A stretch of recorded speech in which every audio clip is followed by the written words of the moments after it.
are listening to 10,000 Swamp Leaders, leadership conversations that explore adapting and thriving in a complex world with Rick Torsett and guests.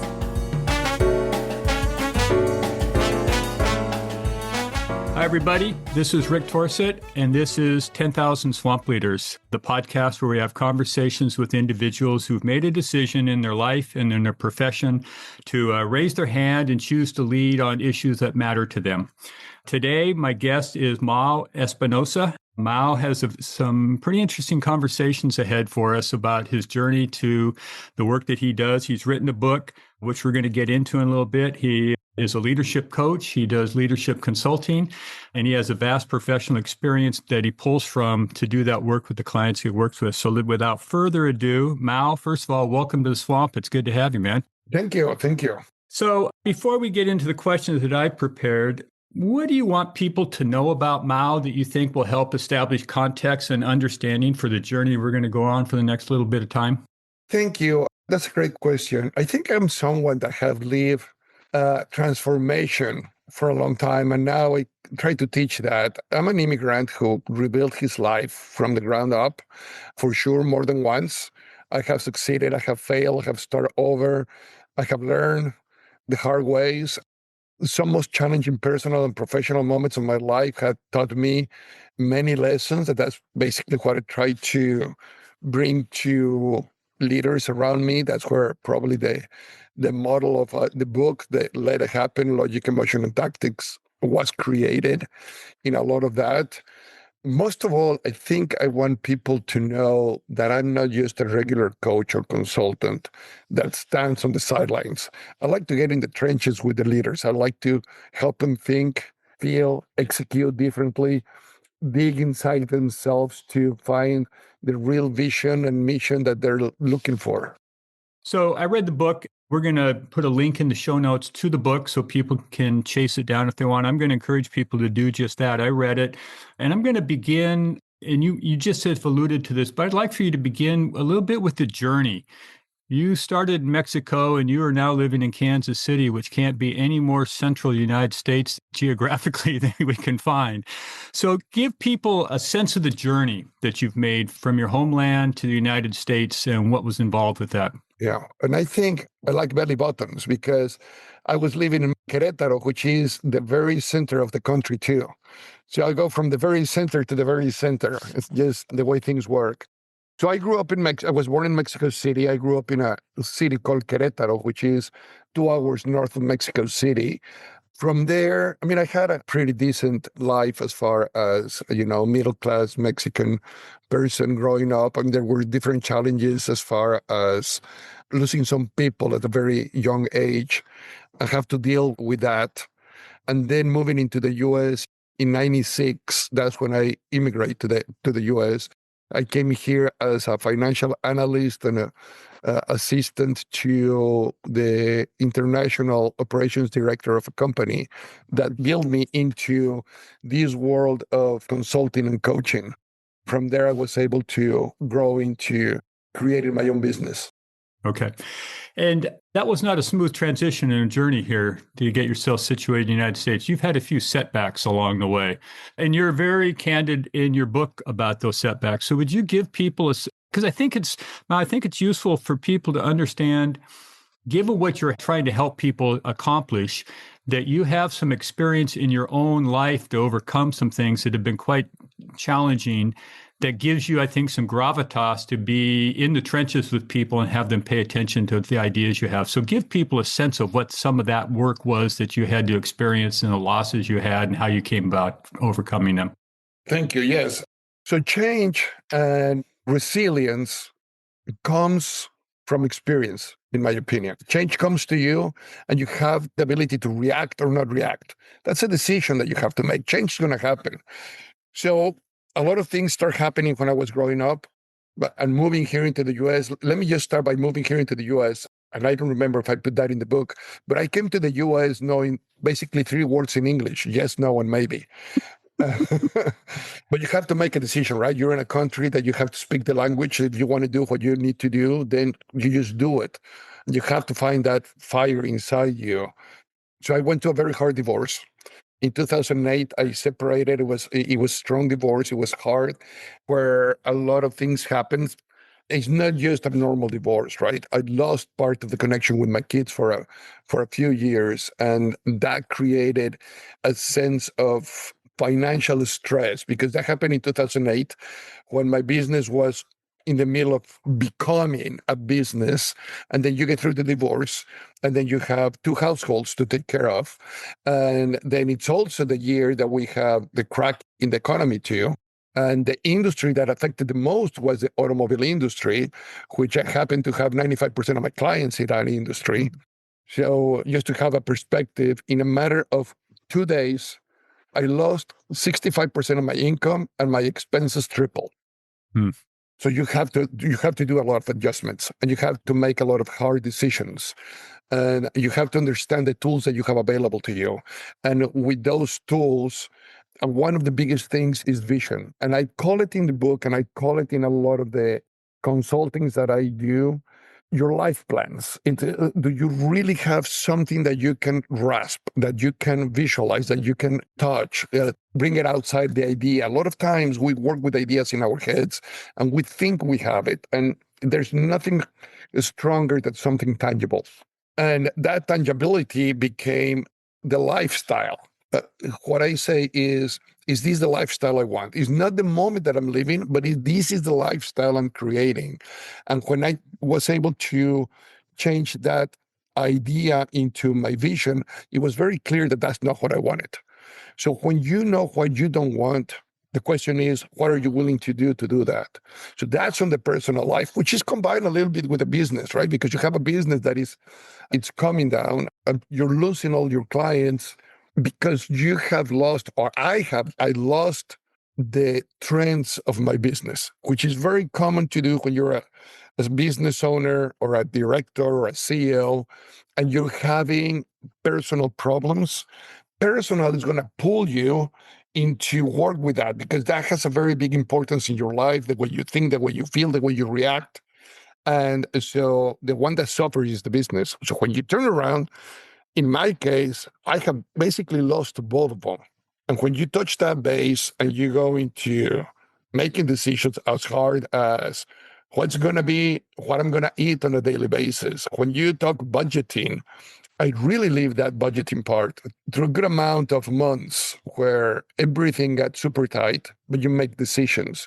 What I'm willing to sacrifice, what I'm not willing to sacrifice.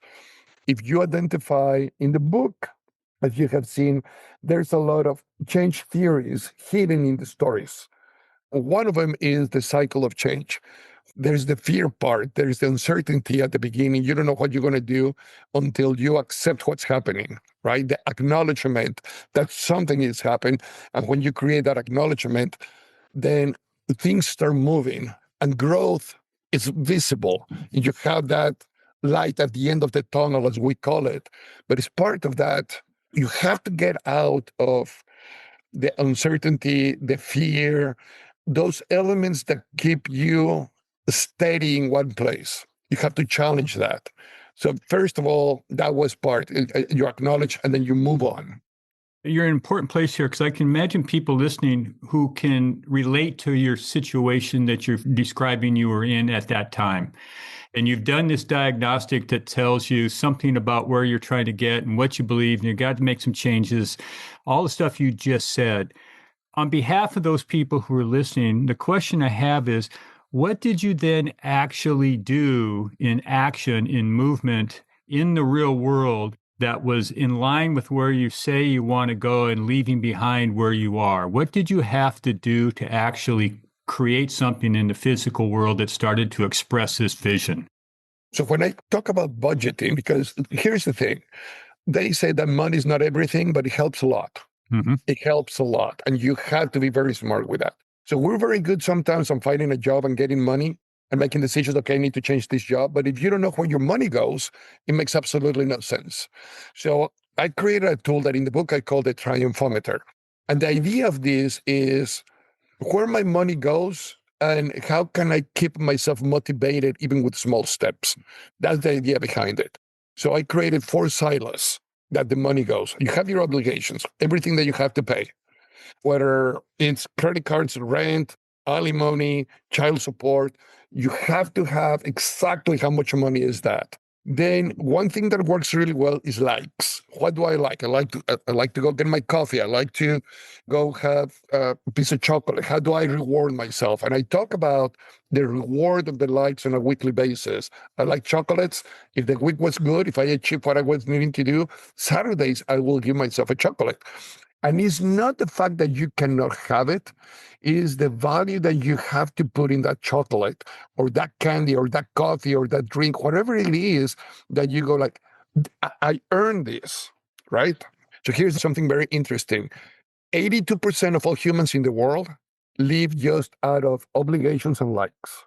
And there's two other elements, two other silos that are very, very important to me, which are the desires and the dreams.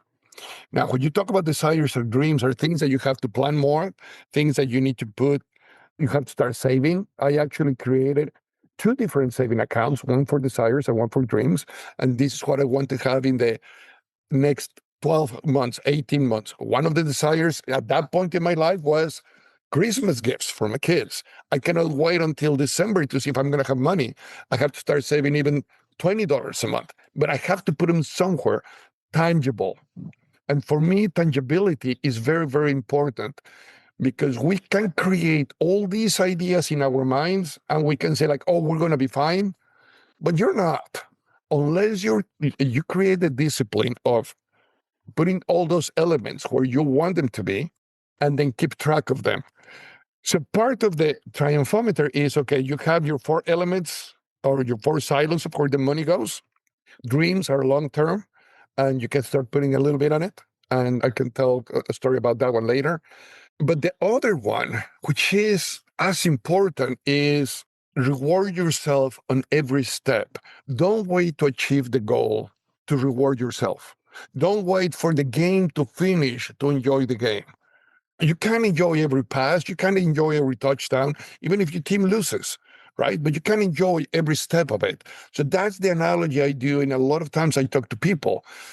Why do we have to wait until we've really said like, okay, mission accomplished. Here's all my data check because I did it. Enjoy every check mark. Reward yourself. And how do you coach people to enjoy? Sometimes we're not so good at enjoying. We've lost either our understanding of it. We weren't ever good. How do you coach people to enjoy the small steps? We actually create things in companies or personal. It depends if I'm working with a company or I'm working with somebody. But we do say, okay, if we are going to achieve this, let's break that in steps. What every step means to you.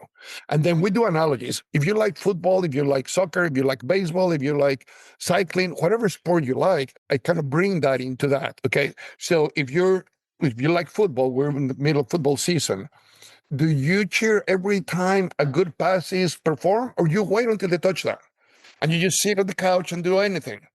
So like, no, I enjoy the pass. Okay, if you have a good block, do you cheer for that or you don't? I do. Same thing in life.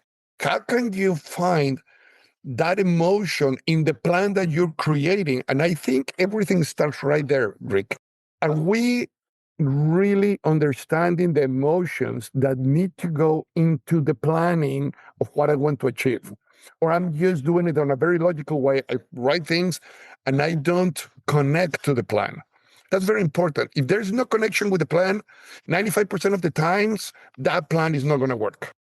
All right. So in the book, you surprised me because you have some specific influences in your life I'm going to say, I can't quite say for people. Some of them are people, some of them are characters. Just one people, the other 3 are characters. So I'm going to name them, but I want you to go down this list of 4 and say why each of these people makes your list and what are they bringing to you that helps you navigate the world. So your 4 are, and the real person is Albert Einstein. Yes. You're also influenced by Sherlock Holmes. Yes.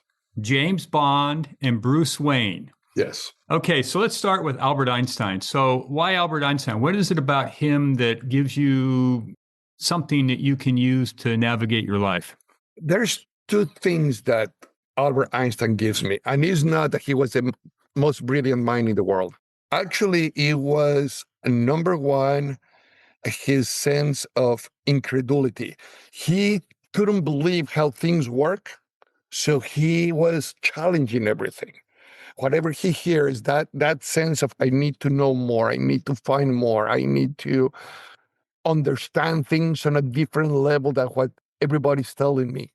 For me, that was very important. The other one is how human he was, how many mistakes he made in personal life and in his professional life, how unsuccessful he was sometimes with love. He loved dearly, but his work would sometimes overflow into his emotions. So his connection with his emotions and his logic was a constant battle with him.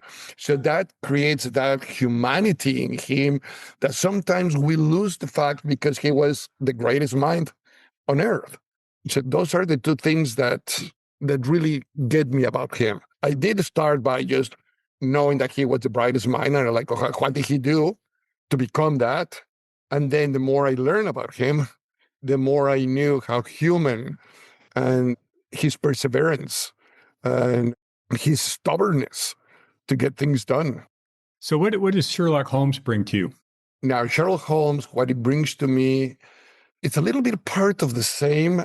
He finds details. He understands that there are solutions, that there's something always available to you, but you have to stop and look. When it comes to consulting, when it comes to coaching, when it comes to be helping somebody, that person is bringing you a challenge. A lot of them say, like, they bring me a problem. I don't see the problem. I see the challenge that the person or the company is bringing to the table. And obviously, they have done everything they can to solve whatever that challenge is. So when it comes to me, it's like, okay, I need to be more precise on what I'm looking for. And so that's what Sherlock Holmes brings to me. And James Bond? I can only imagine what James Bond is bringing to you. James Bond's bring me that sense of security, the belief in himself. It's not the arrogance that I see in him. It's more like knowing the tools that he has available, including his mind and his ways of being that help him stand in front of everybody. And stylish, obviously, I like the style. So that's James Bond. And Bruce Wayne. Let's assume not everybody knows who Bruce Wayne is. They might not. So it's very interesting because it's Bruce Wayne, it's not Batman. Yeah. Okay. It's not the guy behind the mask, it's actually the guy. So Bruce Wayne went through a lot of sadness as he was growing up. He was a very sad kid, losing his parents, right? And trying to find himself in an alone world, according to the legends and the stories behind it. That was raised all alone. I wasn't raised alone, but I had big losses as a kid. I was a sad kid that Bruce Wayne tries to find his purpose in that sadness. He tries to find how can he help others through that journey. And I think that's part of me. I try to find, I think the coaching call and the consulting call, especially the coaching call, came very early in my age, even before coaching was called coaching. And I was wanting to help people, but I didn't want to be a psychologist. I wanted to get into their lives and share elements that have helped me go through all that sadness and adversity that you go through. So that's the connection with Bruce Wayne.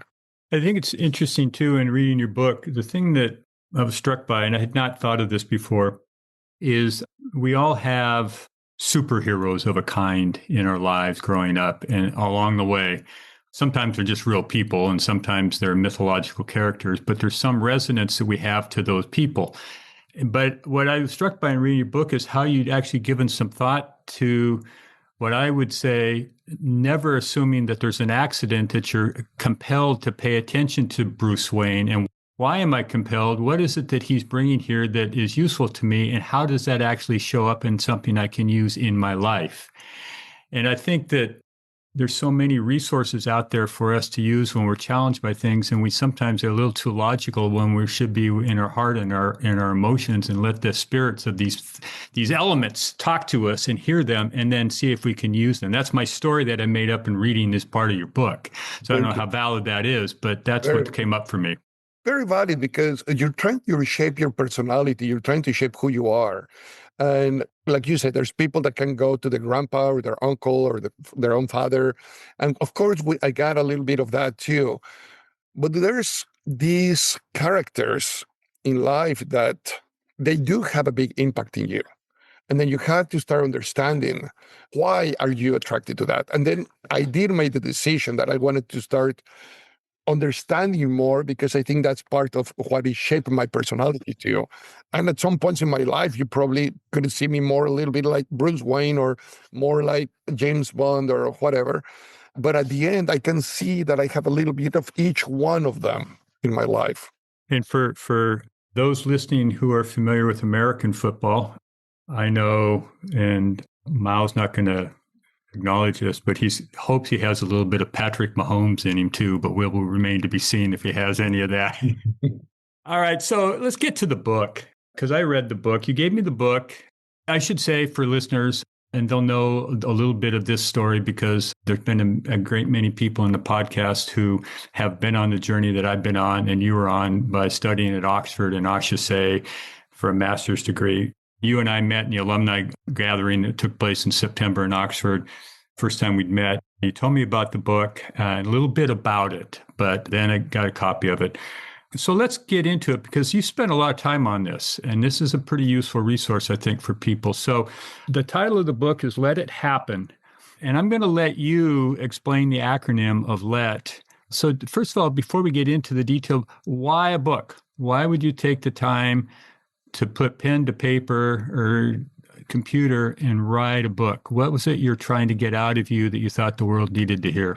I think it's part of the story. I've been thinking about this book for a long, long time, and it had changes the title probably a good dozen or more times. It finally came to Let It Happen.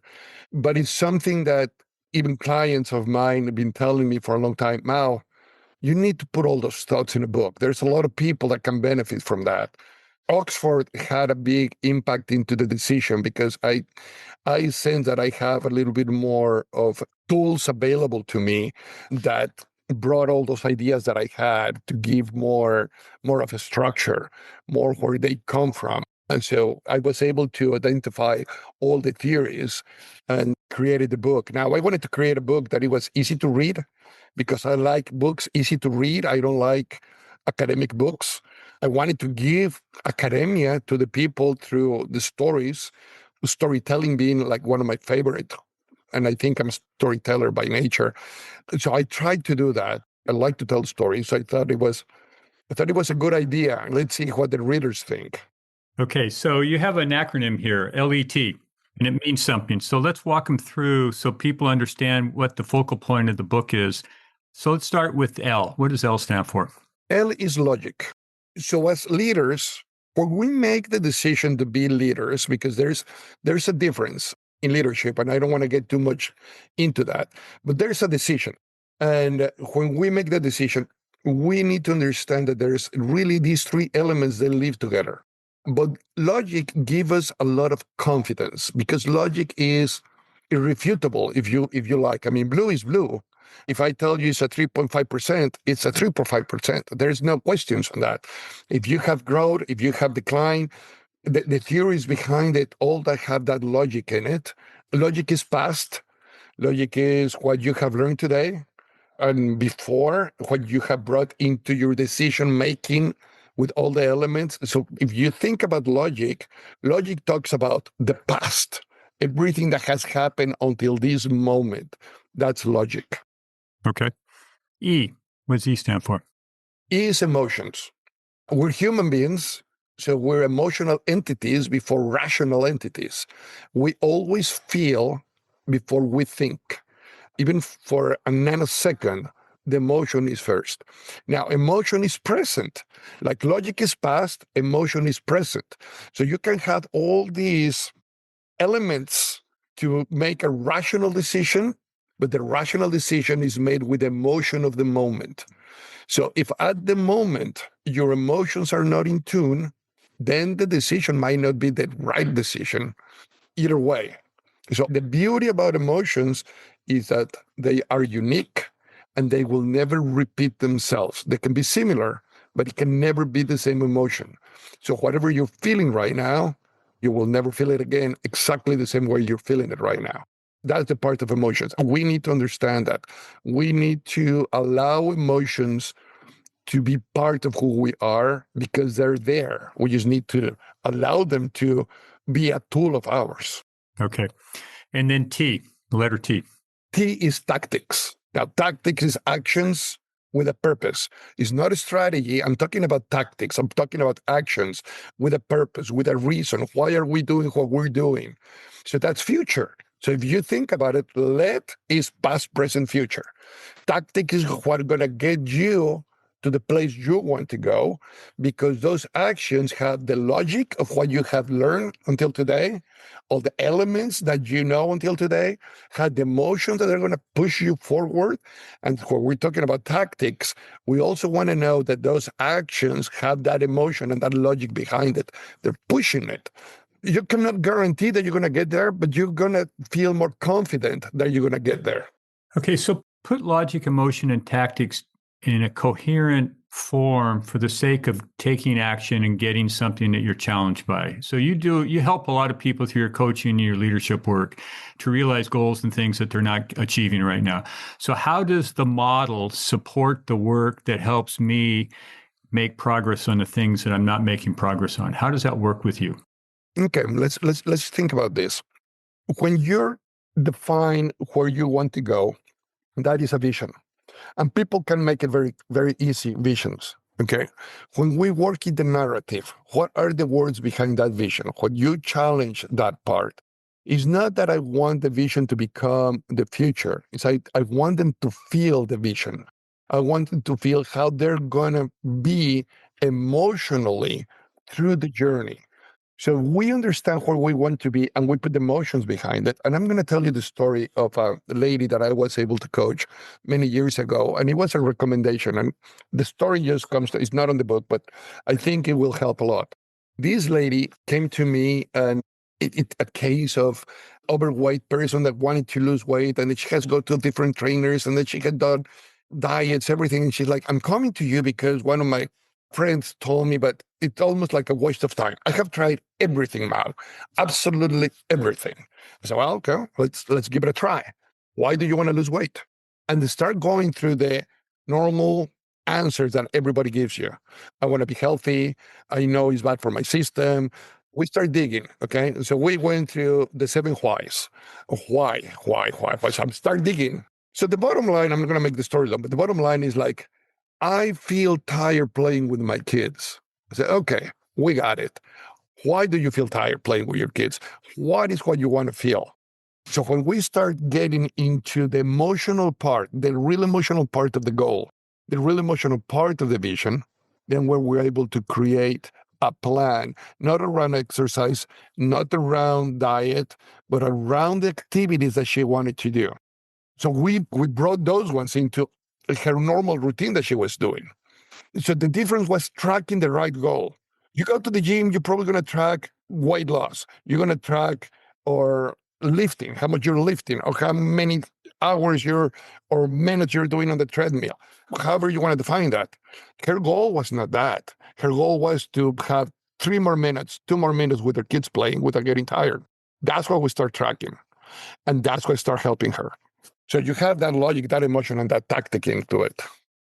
So I wrote this question down and I was thinking to myself, I don't know if I'll bring this question up, but you provoke me. So you and I live in a country, and most of the people who are listeners right now are going to know what we're talking about here, but we're living in a country right now. We're navigating hard issues that are stemming from politics, race, gender, immigration, income inequality, et cetera. They're all hot buttons in and of their own right.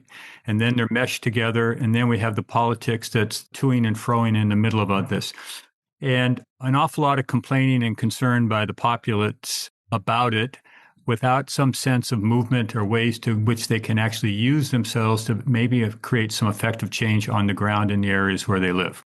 All right. So you know some stuff about what you're talking about here. And you also understand that environment because you live in the middle of the country. You see it every day. We can't escape it.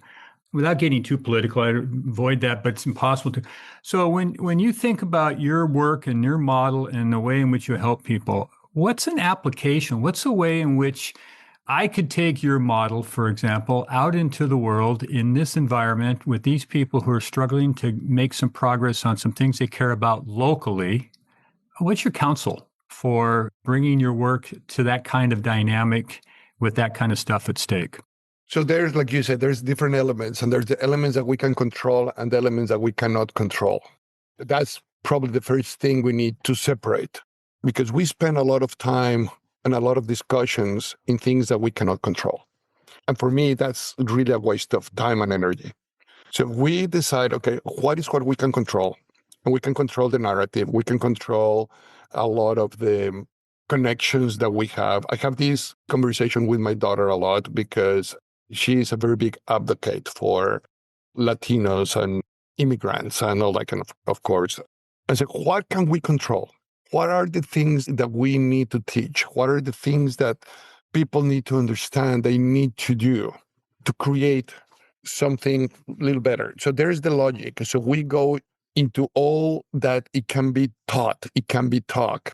And then is how can we create that? How can we bring the actions need to be taken, the tactics need to be taken by each individual as far as the personal journey. But as a group, as a community, there are actions that we can take that they can have a good impact. So they have to have the purpose. It's not just doing for doing. What is what we want to achieve out of it that we can control? Otherwise, we're just fighting against the wall. So it's very important that in all the different elements that we're living today, we separate the issues. We understand the things that are controllable, that we need to push and push those ones. I want to go back to something you said early in this answer, because I think it's important.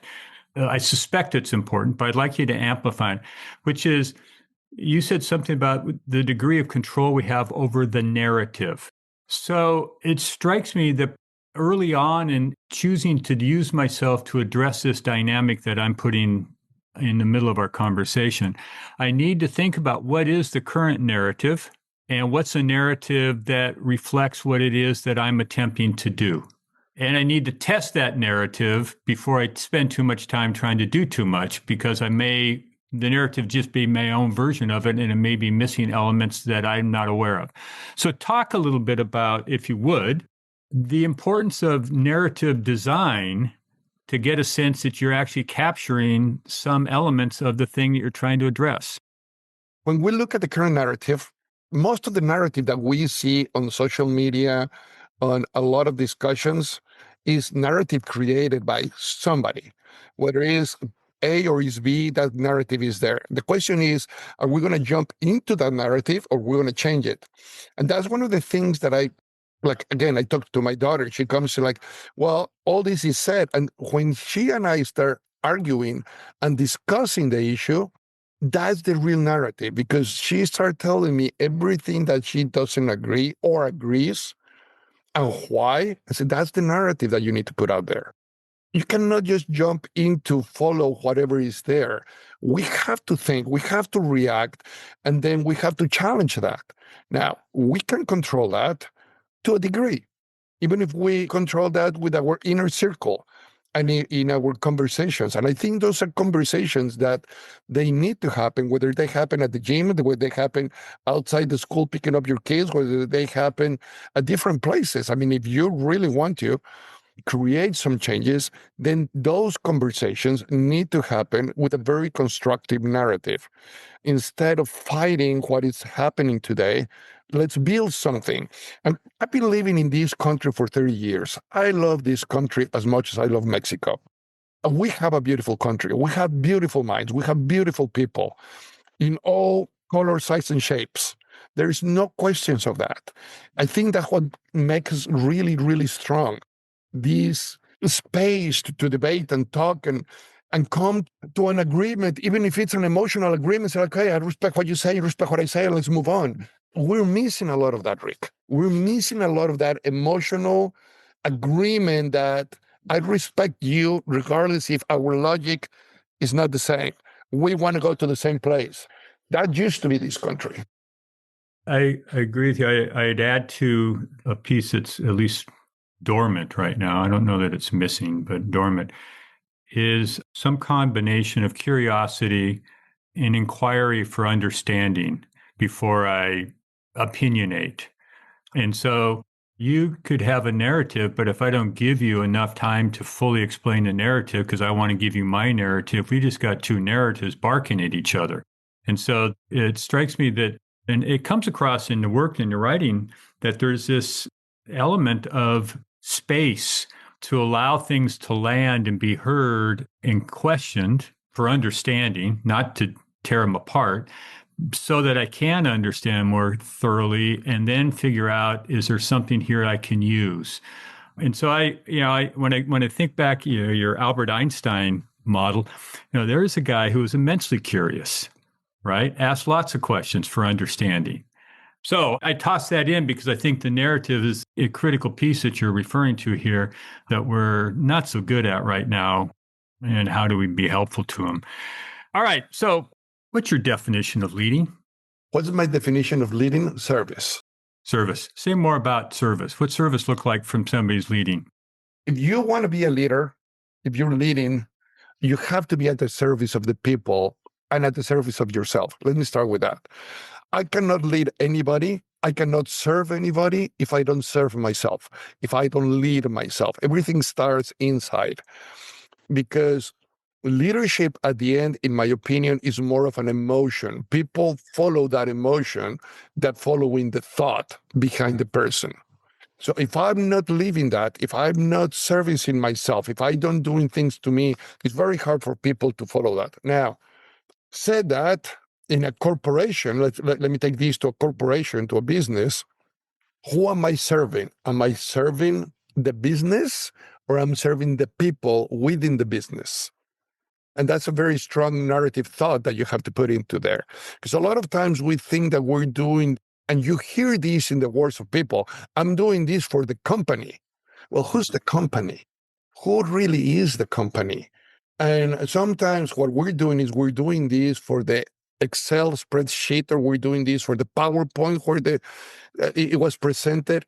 And we have to look inside, we have to look inward, and it's the people that we service. If we take them more into consideration, into why we're doing things, and in the book, I give a couple of examples of how to do that.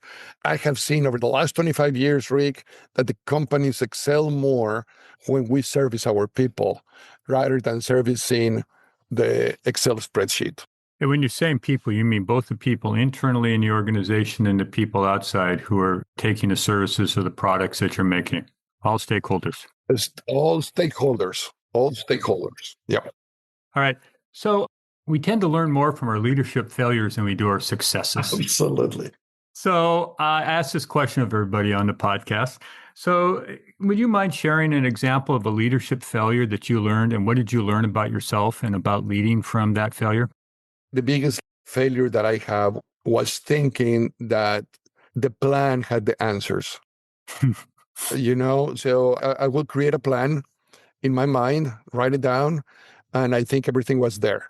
And I will follow it to the T, knowing that the next action was the wrong action, but the plan said it. So because the plan said it, so I was very logic. The plan said I didn't trust my instinct. I didn't trust my emotions. I created all the actions, not tactics, all the actions behind a piece of paper. And I still see that on a daily basis with a lot of people. Now, what was the result of that? The result of that was taking my business almost to bankruptcy. So with that also comes that self-awareness that you're not right, that you make mistakes, that you're human, that it's okay to fall. What is not okay is to stay down there and liking the floor and start kissing the floor. That's not okay. You need to get up, and you need to understand, and you need to shake it off and do the next part. Now, to do that, you cannot do it alone. You have to be willing to be vulnerable enough to listen to those people around you that really care for you, whether it's in the business or outside. There's people that care about you, and they're telling you that. in different ways. You have to listen more than words. You have to listen to the eyes. You have to listen to all the expressions. You have to listen to the environment. You have to listen to the result of your decisions. You have to listen to your emotions.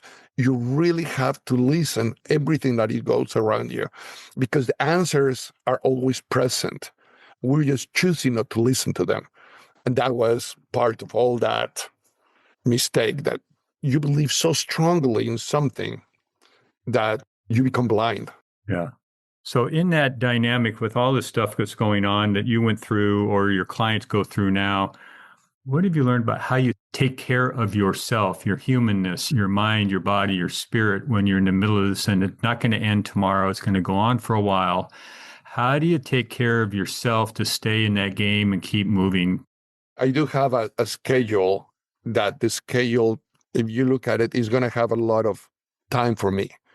I have to have my times where I go to the gym, where I have my time where I have to stop and just take a walk. And it's not that when I'm feeling it, I schedule those, because I know the type of work and the responsibility that I have when I'm working with a client. So let's put it this way. I never go from one session to the next one without at least having 20 minutes in between with a walk where I completely give myself the time to go to the next one.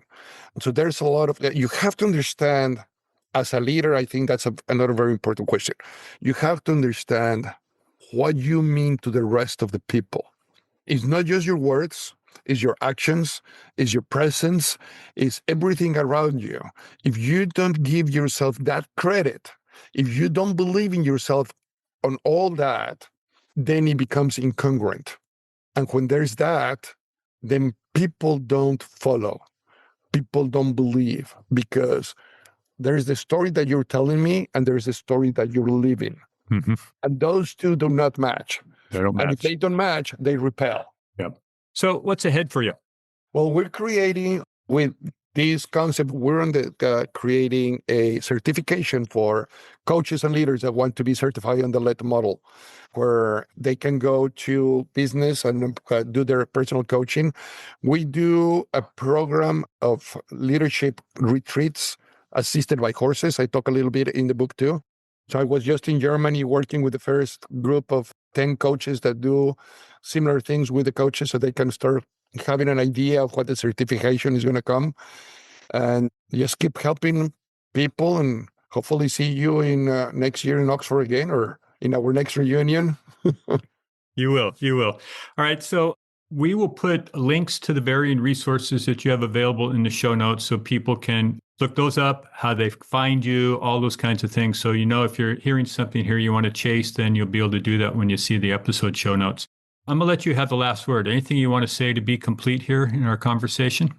Thank you. I just want to let people know that when you get your hands in a book like this one, if it talks about change, it's because you're understanding that you're in a process of something. And if you're in the process of something, just let it happen. We spend a lot of time in the why. It's about time to start in the what. Okay, so let it happen. I start my seminars with that, with what. What is what you want to let it happen? It's already inside you. You already probably figured out the why. You probably already spent a lot of time in your why. So you have created a what.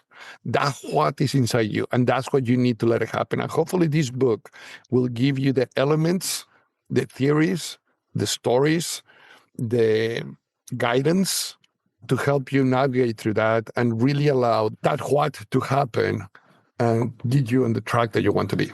Great. Mau Espinosa, thanks very much for coming to the swamp. It's been fun. Thank you, Rick. A pleasure. Thank you for listening to 10,000 Swamp Leaders with Rick Torsett. Please take this moment and hit subscribe to follow more leadership swamp conversations.